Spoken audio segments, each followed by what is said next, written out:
ಬೆಳಗ್ಗೆ big boss ಅವ್ರು ಬಿಟ್ಟಂಥ promo ನೋಡಿ ನಮಗಂತೂ ಒಂದ್ಸರಿ ಶಾಕ್ ಆಯಿತು. ಯಾಕಂದರೆ ಈಗ ಒಂದು ಸ್ಕೂಲ್ ಟಾಸ್ಕನ್ನು ಕೊಟ್ಟಿದ್ದಾರೆ, ಸೊ ಜಸ್ಟ್ ಫನ್ನಿಯಾಗಿ ಹೋಗ್ಬೇಕು. ಬಟ್ ಇಲ್ಲಿ ಒಂದು ಬಂದಿರೋಂಥ ಪ್ರೋಮೋದಲ್ಲಿ ಎಲ್ಲೋ ಒಂದು ಕಡೆ ಕೋಪ, ಜಗಳ ಮತ್ತು ಮನಸ್ತಾಪಗಳಿಗೆ ಬೇರು ಸಿಗೋ ಥರ ಕಾಣಿಸ್ತಾ ಇದೆ. ಏನಪ್ಪ ಅಂದರೆ ಬಿಗ್ ಬಾಸ್ ಮನೆಯಲ್ಲಿ ಕಾರ್ತಿಕ್ ಅಣ್ಣವರು ಈಗ ಪೊಲಿಟಿಕಲ್ ಟೀಚರ್ ಆಗಿದೆ, ಅಂದರೆ ರಾಜಕೀಯದ ಬಗ್ಗೆ ತಿಳಿಸುವಂಥ ಟೀಚರ್ ಆಗಿದ್ದಾರೆ. ಸೊ ಅವ್ರು ಕ್ವಶನ್ ಕೇಳ್ತಾರೆ, ಬಿಗ್ ಬಾಸ್ ಮನೇಲಿ ರಾಜಕೀಯ ನಡೀತಿದೆಯಾ, ಬ್ಯಾಡ್ ಪಾಲಿಟಿಕ್ಸ್ ಯಾರು ಮಾಡ್ತಿದ್ದಾರೆ ಉದಾಹರಣೆ ಕೊಡಿ, ಮತ್ತು ಯಾರು ತುಂಬ ಅಗ್ರೆಸಿವ್ ಆಗಿ ಆಡೋದಾಗಿರ್ಬೋದು ಅಥವಾ ಆರ್ಗ್ಯೂ ಮಾಡ್ಕೊಳ್ಳೋದಾಗಿರ್ಬೋದು ಯಾರಿದ್ದಾರೆ ಅಂತ ಕೇಳಿದಾಗ ಸೊ ಅವ್ರು ಸಂಗೀತಕ್ಕವ್ರು ನಾನೇ ಅಂತ ಹೇಳ್ತಾರೆ. ಸೊ ಅದಕ್ಕೋಸ್ಕರ ಕಾರ್ತಿಕ್ ಅಣ್ಣ ಏನೀಗ ಸಂಗೀತ ಎಲ್ಲ ಸತ್ಯಗಳನ್ನ ಒಪ್ಕೊತಾ ಇದ್ದಾಳೆ ಇಷ್ಟು ಈಸಿಯಾಗಿ ಅಂತ ಒಂದು ಮಾತು ಹೇಳ್ತಾರೆ. ಅದಾದ್ಮೇಲೆ ಇದಕ್ಕೋಸ್ಕರ ಪ್ರತಾಪಣ್ಣ ಮತ್ತು ಸಂಗೀತಕ್ಕ ಬೆಡ್ರೂಮಲ್ಲಿ ಮಾತಾಡ್ತಾ ಇರ್ತಾರೆ. ಸಂಗೀತಕ್ಕ ಹೇಳ್ತಾರೆ, ಏನು ಪ್ರತು ಕಾರ್ತಿಕ್ ಬಕೆಟ್ ಹಿಡಿತಿದ್ದಾನೆ ಅವ್ರಿಗೆ ಅನ್ನೋ ಥರ ಒಂದು ಮಾತನ್ನು ಹೇಳ್ತಾರೆ. ಬಟ್ ಇಲ್ಲಿ ಈ ಪ್ರೋಮೋವನ್ನು ನೋಡಿರೋಂತಹ ಜನ ಅಂದರೆ ನೀವುಗಳು ಏನು ಕಮೆಂಟ್ ಮಾಡಿರ್ಬೋದು ಅಂತ ನಾನು ಚೆಕ್ ಮಾಡ್ತಾ ಹೋದರೆ ತುಂಬ ಇಂಟ್ರೆಸ್ಟಿಂಗ್ ಕಮೆಂಟ್ಸ್ ಇತ್ತು. ಸೊ ಅದರಲ್ಲಿ ಸ್ವಲ್ಪ ಹೈಲೈಟ್ ಆಗಿರೋಂಥ ಕಮೆಂಟ್ಸನ್ನು ನಿಮಗೂ ಸಹ ಹೇಳೋಣ ಅಂತ ಬಂದಿದ್ದೀನಿ. ಆ್ಯಂಡ್ ನಾನು ಫಸ್ಟೇ ಹೇಳ್ತಿದ್ದೀನಿ, ನನ್ನ ಕಮೆಂಟ್ ಅಥವಾ ನಮ್ಮ ಚಾನಲ್ ಕಮೆಂಟ್ ಅಂತೂ ಅಲ್ಲವೇ ಅಲ್ಲ. ಇದನ್ನು ನೀವುಗಳು ಮಾಡಿರೋಂಥ ಕಮೆಂಟನ್ನು ಜಸ್ಟ್ ಹೈಲೈಟ್ ಇರುತ್ತೆ, ನಾನು ಜಸ್ಟ್ ಹೇಳ್ತಿದ್ದೀನಿ ಅಷ್ಟೇ. ಆ್ಯಂಡ್ ಈಗ ಫಸ್ಟ್ ಕಮೆಂಟ್ ನೋಡಿದ್ರೆ, ನಿಜ ಹೇಳಬೇಕು ಅಂದರೆ ಕಾರ್ತಿಕ್ ಆ್ಯಂಡ್ ವಿನಯ್ ಇಬ್ಬರು ಸೇರಿ ಸಂಗೀತ ಅವ್ರನ್ನ ಟಾರ್ಗೆಟ್ ಮಾಡ್ತಾ ಇರೋದು ಇದು ಯಾರಿಗೂ ಗೊತ್ತಾಗಲ್ಲ. ಸೊ ಅವ್ರು ಹೇಳ್ತಿದ್ದಾರೆ, ಇವರಿಬ್ಬರು ಸಹ ಸೇರಿಕೊಂಡು ಸಂಗೀತ ಅವ್ರನ್ನ ಟಾರ್ಗೆಟ್ ಮಾಡ್ತಾ ಇದ್ದಾರೆ, ಇದು ಯಾರಿಗೂ ಗೊತ್ತಾಗ್ತಾ ಇಲ್ಲ ಅನ್ನೋ ಥರ ಹೇಳ್ತಿದ್ದಾರೆ. ಆ್ಯಂಡ್ ನೆಕ್ಸ್ಟ್ ಕಮೆಂಟ್ ನೋಡಿದ್ರೆ, ಇದೇ ಮಾತನ್ನು ಸಂಗೀತ ಅವರು ಹೇಳಿದ್ರೆ ಆ ಕಡೆ ಫ್ಲಿಪ್ ಆಗಿದ್ದಾಳೆ, ಫ್ರೆಂಡ್ಸ್ಗೆ ದ್ರೋಹ ಮಾಡಿದ್ದಾಳೆ ಅಂತ ಮಾತಾಡ್ತಿದ್ರು. ಸೊ ಇದನ್ನ ಅಂದರೆ ಲಾಸ್ಟ್ ಟೈಮ್ ನಾವು ನೋಡಿದ್ವಲ್ಲ, ವಿನಯ್ ಅನ್ನೋರು ಟೀಮಿಗೆ ಹೋಗಿದ್ದಕ್ಕೆ ಫ್ಲಿಪ್ ಆದರು, ಫ್ರೆಂಡ್ಶಿಪ್ಗೆ ಮೋಸ ಮಾಡಿದ್ರು ಅನ್ನೋ ಮಾತುಗಳೆಲ್ಲ ಬಂದಿದ್ವಲ್ಲ. ಸೊ ಈಗ ಕಾರ್ತಿಕ್ ಅವ್ರು ಆ ಥರ ಹೇಳ್ತಿದ್ದಾರೆ. ಸೊ ಸಂಗೀತ ಅವ್ರು ಮಾಡಿದರೆ ಈ ಒಂದು ಫ್ಲಿಪ್ ಅನ್ನೋ ಪದವನ್ನು ಇಟ್ಕೊಂಡು ತುಂಬ ಮಾತಾಡ್ತಿದ್ರು ಅನ್ನೋ ಥರ ಒಂದು ಕಮೆಂಟ್ ಹಾಕಿದ್ದಾರೆ. ನೆಕ್ಸ್ಟ್ ಕಮೆಂಟ್ ನೋಡಿದ್ರೆ, ಸಂಗೀತ ಯಾವಾಗಲೂ ಸ್ಟ್ರೈಟ್ ಫಾರ್ವರ್ಡ್, ಆಲ್ವೇಸ್ ಅವಕಾಶಕ್ಕೆ ಯಾವತ್ತೂ ಕಾಯಲ್ಲ, ಅನಿಸಿದ್ದನ್ನು ಅಲ್ಲೇ ಹೇಳ್ತಾರೆ. ಸೊ ಅವ್ರು ಹೇಳ್ತಿದ್ದಾರೆ, ಅವಕಾಶಕ್ಕೆ ಯಾವತ್ತೂ ಕಾಯಲ್ಲ, ಅನಿಸಿದ್ದನ್ನು ಡೈರೆಕ್ಟಾಗಿ ಹೇಳ್ತಾರೆ, ಸ್ಟ್ರೈಟ್ ಫಾರ್ವರ್ಡ್ ಅಂತ ಹಾಕಿದ್ದಾರೆ. ಇನ್ನು ನೆಕ್ಸ್ಟ್ ಕಮೆಂಟ್ ನೋಡಿದ್ರೆ, ಕಾರ್ತಿಕ್ ಚೇಂಜ್ ಆಗಿದ್ದಾನೆ, ಅವನು ಪಾಪ್ಯುಲರ್ ಆಗೋಕ್ಕೆ ಸಂಗೀತನೇ ಕಾರಣ, ತಲೆ ಬೋಳಿಸಿಕೊಂಡಿದ್ದನ್ನೇ ಆಗಿದ್ದು. ಅಂದರೆ ಅವ್ರು ಹೇಳ್ತಿದ್ದು ತಲೆ ಬೋಳಿಸ್ಕೊಳ್ಳೋದ್ರಿಂದನೇ ಆಗಿದ್ದು, ಅವನು ಪಾಪ್ಯುಲರ್ ಆಗೋದಕ್ಕೆ ಸಂಗೀತನೇ ಕಾರಣ ಅನ್ನೋ ಥರ ಹೇಳಿದ್ದಾರೆ. ಆ್ಯಂಡ್ ನೆಕ್ಸ್ಟ್ ಕಮೆಂಟ್ ನೋಡಿದ್ರೆ, ಚೀಪ್ ಪಾಲಿಟಿಕ್ಸ್ ವಿನಯ್ ಮಾಡೋದು ಅಂತ ಇವನಿಗೆ ಗೊತ್ತಿಲ್ವಾ, ಮೊನ್ನೆ ಅಷ್ಟೇ ಆ ವಾಶ್ರೂಮ್ ವಿಷಯದಿಂದ ಕಳಪೆ ಸಿಕ್ಕಿದ್ದು ಇವನಿಗೆ ಅಲ್ವಾ.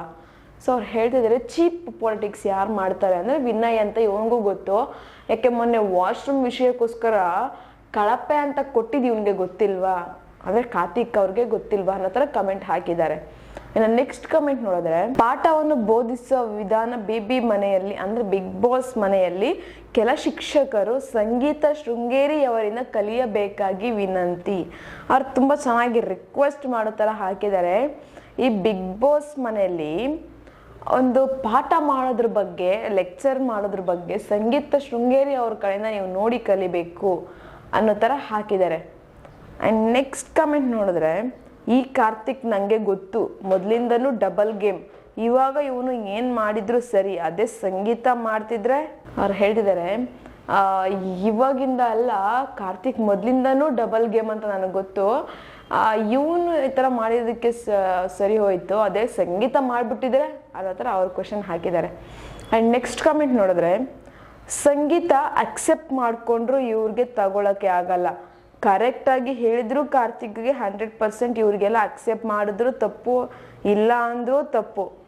ಅಂದರೆ ಅವ್ರು ಹೇಳ್ತಿದ್ದಾರೆ, ಸಂಗೀತ ಅವರು ಅವ್ರನ್ನ ಅಕ್ಸೆಪ್ಟ್ ಮಾಡಿಕೊಂಡ್ರು ತಪ್ಪೆ, ಅವ್ರನ್ನ ಅಕ್ಸೆಪ್ಟ್ ಮಾಡಲಿಲ್ಲ ಅಂದರೂ ತಪ್ಪೆ, ಒಟ್ಟಿನಲ್ಲಿ ಇವ್ರಿಗೆ ಏನು ಮಾಡಿದ್ರು ತಪ್ಪು, ಕಾರ್ತಿಕ್ ಅವ್ರಿಗೆ 100% ಅಂತ ಹೇಳ್ತಿದ್ದಾರೆ.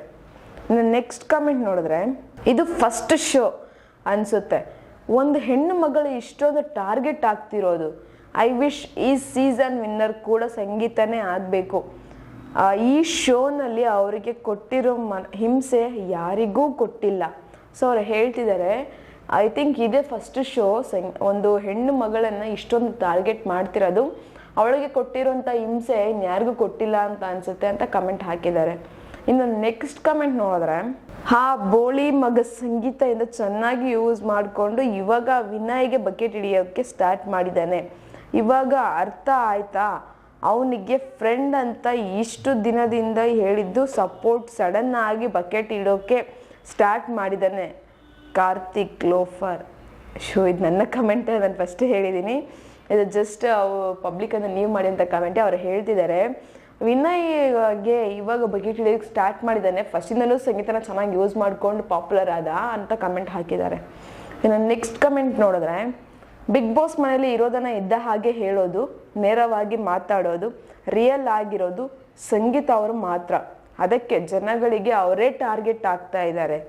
ಯಾಕಂದರೆ ನಮ್ಮ ಜನಗಳೇ ಇಷ್ಟು ನಾಟಕ ಮಾಡೋ ಜನರನ್ನ ನಂಬೋದು ಜಾಸ್ತಿ, ಏನೇ ಆದರೂ ನೇರವಾಗಿ ಹೇಳೋರನ್ನೇ ಅಲ್ವಾ. ಅಂದರೆ ಅವ್ರು ಹೇಳ್ತಿದ್ದಾರೆ ಬಿಗ್ ಬಾಸ್ ಮನೇಲಿ ರಿಯಲ್ ಆಗಿರೋದು, ನೇರವಾಗಿ ಮಾತಾಡೋದು, ಏನಿದ್ರು ಧೈರ್ಯವಾಗಿ ಫೇಸ್ ಮಾಡೋಂಥದ್ದು ಅದು ಸಂಗೀತ ಅವ್ರು ಮಾತ್ರ. ಅದಕ್ಕೆ ಅವ್ರನ್ನ ಅಷ್ಟು ಟಾರ್ಗೆಟ್ ಮಾಡ್ತಿದ್ದಾರೆ ಅಲ್ಲಿಂದ ಕಂಟೆಸ್ಟೆಂಟ್ಸ್ ಅಂತ ಹೇಳಿದ್ದಾರೆ.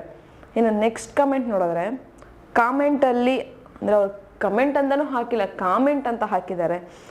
ನೆಕ್ಸ್ಟ್ ಕಮೆಂಟಲ್ಲಿ ನೇರವಾಗಿ ಮಾತಾಡಲ್ಲ ಸಂತೋಷ ಅಂತಿದ್ರು, ಇವಾಗ ಹೋಗಿ ನೋಡಿ ಯಾರು ಹಿಂದೆ ಮಾತಾಡ್ತಾ ಇದ್ದಾರೆ. ಪರವಾಗಿ ಮಾತಾಡಿದ್ರೆ ಸಹಿತ ಪರವಾಗಿ ಮಾತಾಡಲಿಲ್ಲ ಅಂದರೆ ಬಕೆಟ್ ಹಿಡಿತಾವ್ರೆ ಅಂತಾರೆ. ಅದೋಗ್ಲಿ, ನೆನ್ನೆ ಹಾಕ್ದಿದ್ದು ಕನ್ನಡಕ ಇವತ್ತು ಬಂದಿದೆ ಇಬ್ರಿಗೂ. ಅಂದರೆ ಅವರು ವರ್ತು ಸಂತೋಷ್ ಫ್ಯಾನ್ಸ್ ಅಂತ ಅನಿಸುತ್ತೆ. ಸೊ ಅವ್ರು ಹೇಳ್ತಿದ್ದಾರೆ ಯಾರು ಹಿಂದೆ ಮಾತಾಡೋಲ್ಲ ಅಂತ ಹೇಳ್ತಿದ್ರಲ್ಲ, ಇವಾಗ ಅವ್ರು ಬೆಡ್ರೂಮಲ್ಲಿ ಕುತ್ಕೊಂಡು ಹಿಂದೆ ಮಾತಾಡ್ತಾ ಇದ್ದಾರೆ. ಹೋಗ್ಲಿ ಬಿಡಿ, ನೆನ್ನೆ ಇಳ್ದಿದ್ದ ಕನ್ನಡಕ ಇವತ್ತು ಸಡನ್ನಾಗಿ ಹೆಂಗೆ ಬಂದ್ಬಿಡ್ತೀವಿ ಇವ್ರಿಬ್ರಿಗೆ ಅನ್ನೋ ಥರ ಕಮೆಂಟ್ ಹಾಕಿದ್ದಾರೆ. ಇನ್ನು ನೆಕ್ಸ್ಟ್ ಕಮೆಂಟ್ ನೋಡಿದ್ರೆ, ಈ ಕಾರ್ತಿಕ್ ಫೇಮಸ್ ಆಗಿದ್ದೆ ಸಂಗೀತದಿಂದ, ಅವನು ವಿನಯ್ ಮೊದಲಿಂದನೇ ಫಿಕ್ಸ್ ಆಗಿ ಬಂದಿದ್ದಾರೆ. ಹೇಗೆ ಆಟ ಆಡಬೇಕು ಅಂತ ಪೆದ್ದಿ ಸಂಗೀತಗೆ ಗೊತ್ತಾಗ್ತಿಲ್ಲ, ಅವನಿಂದ ದೂರ ಇರೋದೇ ಒಳ್ಳೆಯದು. ಸೊ ಅವ್ರು ಹೇಳ್ತಿದ್ದಾರೆ ವಿನಯ್ ಮತ್ತು ಕಾರ್ತಿಕ್ ಆಲ್ರೆಡಿ ಫಿಕ್ಸ್ ಆಗಿ ಬಂದಿದ್ದಾರೆ, ಪೆದ್ದಿ ಸಂಗೀತಗೆ ಅರ್ಥ ಆಗ್ತಾ ಇಲ್ಲ, ಅವರಿಂದ ದೂರ ಇರು ಅಂತ ಹೇಳ್ತಿದ್ದಾರೆ. ಇನ್ನು ನೆಕ್ಸ್ಟ್ ಕಮೆಂಟ್ ನೋಡಿದ್ರೆ, ಯಾವಾಗಲೂ ಹೆಣ್ಣು ಮಕ್ಕಳನ್ನು ಟಾರ್ಗೆಟ್ ಮಾಡಿ ಮಾಡಿ ಒನ್ ಟೈಮ್ ಅಷ್ಟೇ ಇಷ್ಟು ಸೀಸನಲ್ಲಿ ಲೇಡಿ ವಿನ್ ಆಗಿರೋದು, ಈ ಸೀಸನ್ ಸಂಗೀತ ವಿನ್ ಆಗಲಿ ಅಂತ ಪ್ರೇ ಮಾಡ್ತೀನಿ. ಸೊ ಅವ್ರು ಹೇಳ್ತಿದ್ದಾರೆ ಸುಮಾರು ಸೀಸನಿಂದನೂ ಒಂದು ಹೆಣ್ಣು ಮಗಳು ವಿನ್ ಆಗಿರೋದಂದರೆ ಒಂದೇ ಸೀಸನಲ್ಲೇ, ಅದು ಶ್ರುತಿ ಮೇಡಮ್ ಅವರು. ಬಟ್ ಈ ಸೀಸನಲ್ಲಿ ಸಂಗೀತ ಅವರು ವಿನ್ ಆಗಲಿ ಅಂತ ಪ್ರೇ ಮಾಡ್ತೀನಿ ಅಂತ ಕಮೆಂಟ್ ಹಾಕಿದ್ದಾರೆ.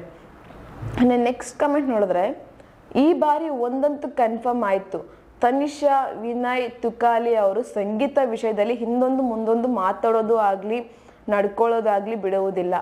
ಮತ್ತೆ ಮುಂದೆ ಹೇಳಿ ಯಾರು ಕೆಟ್ಟವರೂ ಆಗ್ತಿಲ್ಲ. ಸಂಗೀತ ಡೈರೆಕ್ಟ್ ಆಗಿ ಮಾತಾಡಿ ಎಲ್ಲರ ಮುಂದೆ ಕೆಟ್ಟವಳು ಆಗ್ತಿದ್ದಾಳೆ. ಮತ್ತೆ ಸುದೀಪ್ ಅವರು ವಿನಯ್, ತುಕಾಲಿ ಮಾತಿಗೆ ನಗ್ತಿದ್ದಾರೆ. ಹಾಗೆ ನಿಮ್ಮ ತಪ್ಪು ಇದೆ ಅಂತ ಎಲ್ಲಿಯೂ ಯಾರಿಗೂ ಕೂಡ ಸಮನಾದ ನ್ಯಾಯ ಕೊಡಿಸುತ್ತಿಲ್ಲ. ಇದಕ್ಕೆ ಹೇಳೋದು ಅನ್ಸುತ್ತೆ, ಎತ್ತಿಗೆ ಜ್ವರ ಬಂದರೆ ಎಮ್ಮೆಗೆ ಬರೆ ಆಗದಂತೆ ಅಂತ. ಸೊ ಅವ್ರು ಹೇಳ್ತಿದ್ದಾರೆ ಎತ್ತಿಗೆ ಜ್ವರ ಬಂದರೆ ಎಮ್ಮೆಗೆ ಬರೆ ಹಾಕಿದ್ರು ಅನ್ನೋ ಥರ. ಯಾಕಂದರೆ ವಿನಯ್, ತುಕಾಲಿ ಮತ್ತು ತನಿಷಾ ಅವರು ಸಂಗೀತ ಅವ್ರ ಬಗ್ಗೆ ಮಾತಾಡೋದಂತೂ ನಿಲ್ಸಲ್ಲ, ಹಿಂದೆ ಮಾತಾಡ್ತಾರೆ ಅಷ್ಟೇ. ಬಟ್ ಡೈರೆಕ್ಟಾಗಿ ಅವ್ರ ಮುಂದೆ ಹೇಳಿ ಯಾರು ಕೆಟ್ಟವ್ರು ಆಗ್ತಾ ಇಲ್ಲ. ಬಟ್ ಏನೇ ಆಗಲಿ ಸಂಗೀತ ಅವರು ಡೈರೆಕ್ಟಾಗಿ ಫೇಸಲ್ಲಿ ಹೇಳಿ ಎಲ್ಲರಿಗೂ ಕೆಟ್ಟವ್ರು ಆಗ್ತಿದ್ದಾರೆ. ಬಟ್ ಇದ್ರ ಬಗ್ಗೆ ಸುದೀಪ್ ಅಣ್ಣನ ಏನು ಮಾತಾಡ್ತಾ ಇಲ್ಲ ಅಂತ ಕಮೆಂಟ್ ಹಾಕಿದ್ದಾರೆ. ಇನ್ನು ನೆಕ್ಸ್ಟ್ ಕಮೆಂಟ್ ನೋಡಿದ್ರೆ, ಕಾರ್ತಿಕ್ ಅವರೇ, ವಿನಯ್ ನಿಮ್ಮ 10 ವರ್ಷದ ಫ್ರೆಂಡ್ ಅಂತ ಹೇಳಿದಿರಿ, ನಿಮ್ಮ ಹಿಂದೆ ಅವರು ಎಷ್ಟು ಕೆಟ್ಟದಾಗಿ ಮಾತಾಡಿದ್ದಾರೆ ಅಂತ ನಮಗೆ ಗೊತ್ತು. ಇಷ್ಟು ಅವಾಚ್ಯ ಪದಗಳನ್ನ ಬಳಕೆ ಮಾಡಿದ್ದಾರೆ ಅಂತನೂ ಗೊತ್ತು. ನೀವು ಇವಾಗ ಅವರ ಜೊತೆ ಸೇರಿದ್ದೀರಿ, ನಿಮ್ಮ ಬ್ರೈನನ್ನು ವಾಶ್ ಮಾಡಿ ಹೊರಗೆ ಹಾಕುವ ಪ್ಲಾನ್ ಅದು ನಿಮಗೆ ಗೊತ್ತಾಗಿಲ್ಲ. ಸೊ ಅವ್ರು ಹೇಳ್ತಿದ್ದಾರೆ, ಕಾರ್ತಿಕ್ ಅವರೇ, ವಿನಯ್ ಅವರು ನಿಮ್ಮ 10 ವರ್ಷದ ಫ್ರೆಂಡ್ ಅಂತ ಹೇಳ್ತೀರಾ, ಬಟ್ ಅವ್ರು ನಿಮ್ಮಿಂದ ಎಷ್ಟು ಅವಾಚ್ಯ ಪದಗಳನ್ನ, ಎಷ್ಟು ಕೆಟ್ಟ ಪದಗಳನ್ನ ಯೂಸ್ ಮಾಡಿದ್ದಾರೆ ಅಂತ ನಮಗೆ ಗೊತ್ತು, ನಿಮಗೆ ಗೊತ್ತಿಲ್ಲ. ಪಾಪ ನಿಮ್ಗೆ ಇವಾಗ ಅವ್ರು ಬ್ರೈನ್ ವಾಷಿಂಗ್ ಮಾಡಿ ನಿಮ್ಮನ್ನು ಬಿಗ್ ಬಾಸ್ ಮನೆಯಿಂದ ಹೊರಗಡೆ ಹಾಕಬೇಕು ಅಂತ ಥಿಂಕ್ ಮಾಡ್ತಿದ್ದಾರೆ ಅಂತ ಹೇಳಿದ್ದಾರೆ. ಇನ್ನು ನೆಕ್ಸ್ಟ್ ಕಮೆಂಟ್ ನೋಡಿದ್ರೆ, ಅಯ್ಯೋ ಗುರು, 3 ದಿನ ಎಷ್ಟು ಫನ್ ಆಗಿ ನಡೀತಾ ಇತ್ತು, ಈ ಕ್ಯೂಷನ್ಗಳು ಬೇಕಿತ್ತಾ, ನೆಗೆಟಿವ್ ಬೇರು ಬೇಕಿತ್ತಾ? ಸೊ ಅವ್ರು ಹೇಳ್ತಿದ್ದಾರೆ 3 ದಿನ ಎಷ್ಟು ಚೆನ್ನಾಗಿ ನಡೀತಾ ಇತ್ತು, ಇದೊಂದು ಸಣ್ಣದಾಗಿ ನೆಗೆಟಿವ್ ಬೇರೆ ಏನಕ್ಕೆ ಹಾಕಿದ್ದೀರಾ ಅನ್ನೋ ಥರ ಕಮೆಂಟ್ ಹಾಕಿದ್ದಾರೆ. ಇನ್ನು ನೆಕ್ಸ್ಟ್ ಕಮೆಂಟ್ ನೋಡಿದ್ರೆ, ಎಸ್ಟರ್ಡೇ ಸಂಗೀತ ಹೇಗೆ ಟೀಚರ್ ಕ್ಯಾರೆಕ್ಟರಲ್ಲಿ ಲವ್ ಯು ವಿನಯ್ ಅಂದ್ಲು, ಇವತ್ತು ಕೂಡ ಕಾರ್ತಿಕ್ ಟೀಚರ್ ಕ್ಯಾರೆಕ್ಟರಲ್ಲಿ ಇದ್ದಾರೆ. ಯಾಕೆ ಕಾರ್ತಿಕ್ ಏನು ಬಿಗ್ ಮಿಸ್ಟೇಕ್ ಮಾಡಿದಂಗೆ ಆಡ್ತಿದ್ದಾರೆ? ಸೊ ಅವ್ರು ಹೇಳ್ತಿದ್ದಾರೆ ನೆನೆ ಸಂಗೀತ ಅವರು ಟೀಚರ್ ಕ್ಯಾರೆಕ್ಟರ್ ಇರಬೇಕಾದ್ರೆ ಲವ್ ಯು ವಿನಯ್ ಅಂತ ಹೇಳಿದ್ದಾರೆ. ಬಟ್ ಕಾರ್ತಿಕ್ ಅವರು ಇವತ್ತು ಟೀಚರ್ ಕ್ಯಾರೆಕ್ಟರ್ ಅಲ್ಲಿ ಇದ್ದಾರೆ. ಬಟ್ ಯಾಕೆ ಅವ್ರು ಅಷ್ಟೊಂದು ಬಿಗ್ ಮಿಸ್ಟೇಕ್ ಮಾಡ್ತಿದ್ದಾರೆ ಅಂತ ಇದು ಮಾಡಿದ್ದಾರೆ. ನೆಕ್ಸ್ಟ್ ಕಮೆಂಟ್ ನೋಡಿದ್ರೆ, ಕಾರ್ತಿಕ್ ಒಬ್ಬ ಈಡಿಯಟ್, ಮುಂಚೆಯಿಂದನೂ ಸಂಗೀತಗೆ ಬ್ಯಾಕ್ ಬಿಚ್ ಮಾಡ್ತಾನೆ ಬಂದಿದ್ದಾನೆ ಫ್ರೆಂಡ್ ಹೆಸರಲ್ಲಿ. ಸೊ ಅವ್ರು ಹೇಳ್ತಿದ್ದಾರೆ ಅಂದರೆ ಹಿಂದೆ ಮಾತಾಡ್ಕೊಂಡೇ ಬಂದಿದ್ದಾನೆ ಈ ಕಾರ್ತಿಕ್ ಸಂಗೀತ ವಿಷಯದಲ್ಲಿ, ಅವನೊಬ್ಬ ಈಡಿಯಟ್ ಅಂತ ಹೇಳಿದ್ದಾರೆ. ಇನ್ನು ನೆಕ್ಸ್ಟ್ ಕಮೆಂಟ್ ನೋಡಿದ್ರೆ, ಕಾರ್ತಿಕ್ಗೆ ಸ್ವಂತ ಬುದ್ಧಿ ಇಲ್ಲ, ಸಮಯಕ್ಕೆ ತಕ್ಕಂತೆ ಊಸರವಳ್ಳಿ ಥರ ಬದಲಾಗುತ್ತಾನೆ. ಈ ಮನೆಯಲ್ಲಿ ಯಾರ್ಯಾರು ಯಾವಾಗ ಹೆಂಗೆ ಬದಲಾಗುತ್ತಾರೆ ಅನ್ನೋದೇ ಗೊತ್ತಾಗಲ್ಲ. ಸೊ ಅವರೊಂದು ಕಮೆಂಟ್ ಹಾಕಿದಾರಲ್ಲ, ಕಾರ್ತಿಕ್ ಒಬ್ಬ ಸಮಯಕ್ಕೆ ತಕ್ಕಂತೆ ಬದಲಾಗುವಂತಹ ಊಸರವಳ್ಳಿ, ಬಟ್ ಈ ಮನೇಲಿ ಯಾರ್ಯಾರಿಗೆ ಯಾವ್ಯಾವ ಟೈಮ್ಗೆ ಹೆಂಗೆ ಬದಲಾಗ್ತಾರೆ ಅಂತಾನೆ ಹೇಳೋಕ್ಕಾಗಲ್ಲ ಅಂತ ಹೇಳಿದ್ದಾರೆ. ಇನ್ನು ನೆಕ್ಸ್ಟ್ ಕಮೆಂಟ್ ನೋಡಿದ್ರೆ, why Karthik is flipping anyways, even Sangeetha has also done that by questioning Karthik friendship. So ಅವ್ರು ಹೇಳ್ತಿದ್ದಾರೆ ಕಾರ್ತಿಕ್ ಈಗ ಫ್ಲಿಪ್ಪಿಂಗ್ ಯಾಕೆ ಆಗ್ತದೆ, ಬಟ್ ಇದನ್ನು ಸಂಗೀತ ಅವ್ರು ಕ್ವೆಶನಿಂಗ್ ಮಾಡಿದಾಗ ಅವ್ರ ಫ್ರೆಂಡ್ಶಿಪ್ ಬಗ್ಗೆ ಇದಾಗತ್ತೆ, ಕರೆಕ್ಟಾಗಿ ಅವರಲ್ಲಿ ಅಂಡರ್ಸ್ಟ್ಯಾಂಡಿಂಗ್ ಇಲ್ಲ ಅನ್ನೋ ಥರ ಹೇಳ್ತಿದ್ದಾರೆ. ಆ್ಯಂಡ್ ಇದೆಲ್ಲ ನನ್ನ ಪರ್ಸ್ನಲ್ ಕಮೆಂಟ್ ಅಥವಾ ಇದು ನಮ್ಮ ಚಾನಲ್ ಕಮೆಂಟ್ ಅಂತೂ ಅಲ್ಲವೇ ಅಲ್ಲ. ಬಟ್ ಈ ಕಮೆಂಟ್ಸ್ ನೋಡಿ ನನಗೆ ಹೈಲೈಟ್ ಅನ್ನಿಸ್ತು. ಸೊ ಅದಕ್ಕೆ ನಿಮಗೂ ಹೇಳೋಣ ಅಂತ ಬಂದೆ. ನಿಮ್ಗೇನು ಅನ್ನಿಸ್ತು ಈ ಕಮೆಂಟ್ಸ್ ನೋಡಿ ಅಥವಾ ಈ ಪ್ರೋಮೋ ನೋಡಿ? ಒಂದು ಕಮೆಂಟ್ ಬಾಕ್ಸಲ್ಲಿ ಕಮೆಂಟನ್ನು ಹಾಕಿ. ಆ್ಯಂಡ್ ನಾನು ಹೇಳಿದಂಥ ಕಮೆಂಟ್ ರಿವ್ಯೂ ನಿಮಗೆ ಇಷ್ಟ ಆಗಿದ್ರೆ ಒಂದು ಲೈಕ್ ಮಾಡಿ, ಶೇರ್ ಮಾಡಿ, ದಯವಿಟ್ಟು ಸಬ್ಸ್ಕ್ರೈಬನ್ನು ಮಾಡ್ಕೊಳ್ಳಿ. ಇದೇ ಥರ ಇನ್ನಷ್ಟು ವೀಡಿಯೋಸ್ಗೋಸ್ಕರ ನೀವು ನೋಡ್ತಾ ನಮ್ಮ ಚಾನಲನ್ನು.